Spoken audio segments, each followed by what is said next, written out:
আসসালামু আলাইকুম। Amniotic fluid নিয়ে আজকে কথা বলবো। তা অ্যামনিওটিক ফ্লুইড হচ্ছে যে গর্ভাবস্থায় জ্বরের মধ্যে অ্যামনিওটিক স্যাক বা থলির মধ্যে যে তরল পদার্থ থাকে হলুদ বর্ণের, সেটি হচ্ছে অ্যামনিওটিক ফ্লুইড বা গর্ভস্থ পানি।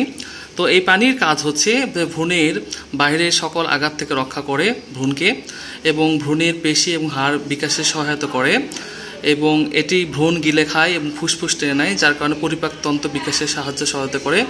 অ্যামনিওটিক কর্ড এর চাপ নিয়ন্ত্রণ রাখতে সহযোগিতা করে, এবং ভিতরে যে তাপমাত্রা আছে সেটা নিয়ন্ত্রণেও সাহায্য করে।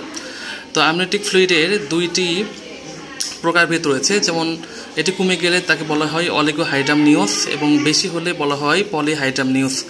তো এখানে দেখতে পাচ্ছেন 4টা পকেট রয়েছে, 1 2 3 4।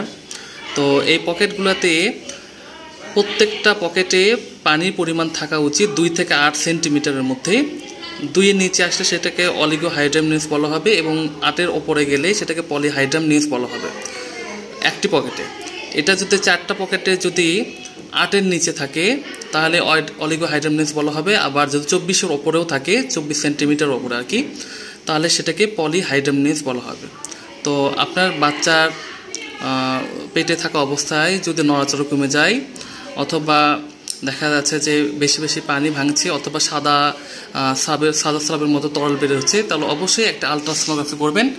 আলট্রাসোনোগ্রাফির মাধ্যমে আপনারা দেখতে পারবেন অ্যামনিওটিক ফ্লুইড বা পানি কমে গেছে কিনা বা ঠিকঠাক আছে কিনা। ধন্যবাদ। আসসালামু আলাইকুম।